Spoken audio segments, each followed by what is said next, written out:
Gracias a la vida que me ha dado tanto, me dio dos luceros que cuando los abro perfecto distingo lo negro del blanco, y en el alto cielo su fondo estrellado, y en las multitudes al hombre que yo amo.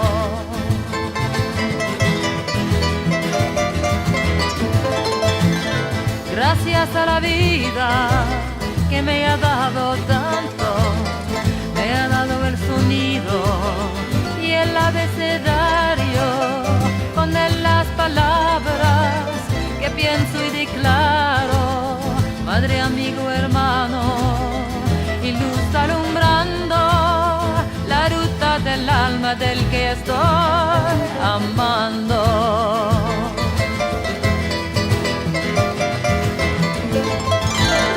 Gracias a la vida que me ha dado tanto,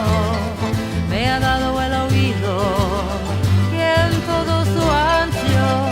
traba noche y día, grillos y canarios, martillos, turbinas,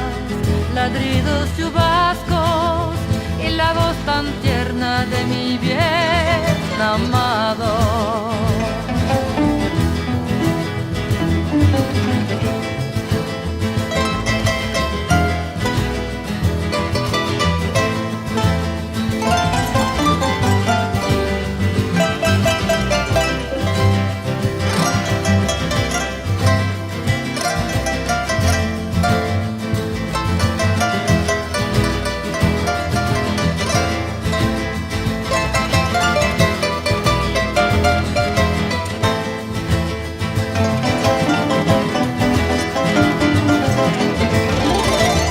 Gracias a la vida que me ha dado tanto, me ha dado la marcha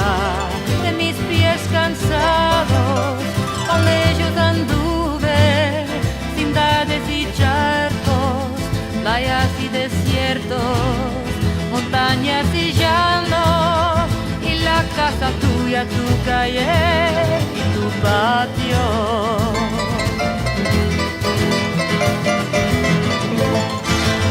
Gracias a la vida que me ha dado tanto, me ha dado la risa,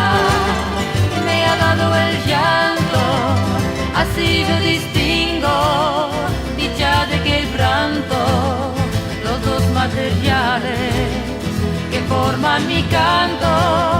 y el canto de ustedes que es mi propio canto. Gracias a la vida que me ha dado